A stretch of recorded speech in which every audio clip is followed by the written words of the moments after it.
ทูตจีนได้เข้าเยี่ยมคำนับสหายเลขาธิการใหญ่คณะบริหารงานศูนย์กลางภาคประชาชนปฏิบัติลาวสมัยที่ 12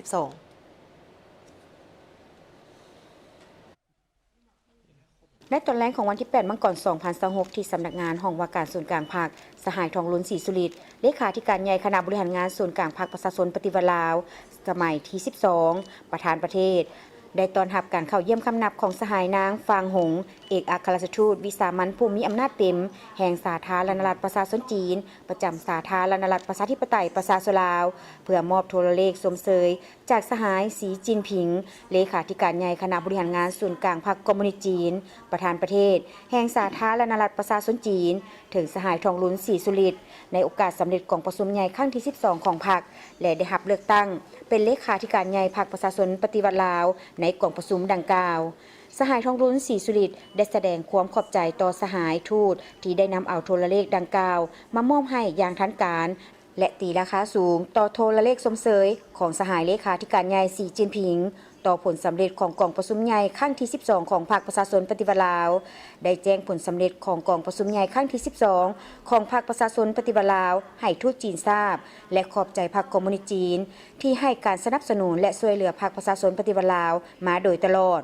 รวมทั้งการกะเกี่ยมกองประชุมใหญ่ครั้งที่ 12 คณะบริหารงานศูนย์กลางพรรคประชาชนปฏิวัติลาวจะยึดมั่นสนับสนุนอย่างเสมอต้นเสมอปลายต่อหลักการประเทศจีนเดียวสนับสนุนสหจีนในการรักษาผลประโยชน์ที่เป็นแกนกลางของตนโดยเฉพาะปัญหาไต้หวันซินเจียงเขตบริหารพิเศษฮ่องกง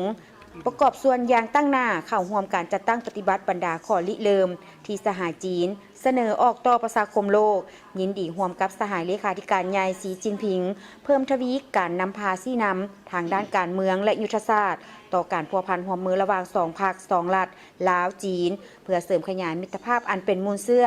ลงเลิกสุกยู่ร่วมมืออย่างรอบด้านสุกยู่ภารกิจแห่งการสร้างสังคมนิยมและป้องกันสุกยู่การสร้างคูร่วมชะตากรรมลาวจีนเพื่อประกอบส่วนอย่างตั้งหน้าเข้าในภารกิจรักษาสันติภาพเสถียรภาพและการร่วมมือเพื่อการพัฒนาของภาคพื้นและในโลกในการเข้าเยี่ยมคำนับสหายนางฟางหงได้มอบโทรเลขสมเสยจากสหายสีจิ้นผิงเลขาธิการใหญ่คณะบริหารงานศูนย์กลางพรรคคอมมิวนิสต์จีนประธานประเทศแห่งสาธารณรัฐประชาชนจีนให้สหายทองลุ้นศรีสุริตซึ่งได้สมเสยผลสำเร็จของกองประชุมใหญ่ครั้งที่ 12 ของพรรคประชาชนปฏิวัติลาวและสหายทองลุ้นศรีสุริตได้รับเลือกตั้งเป็นเลขาธิการใหญ่คณะบริหารงานศูนย์กลางพรรคสมัยที่ 12 ซึ่งเป็นการแสดงให้เห็นถึงความไว้เนื้อเชื่อใจ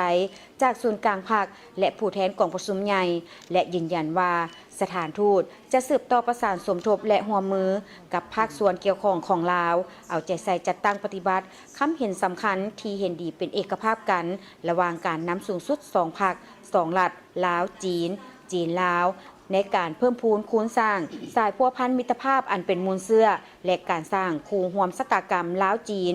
ให้มีมาตรฐานสูงคุณภาพสูงและระดับสูงกว่าเก่า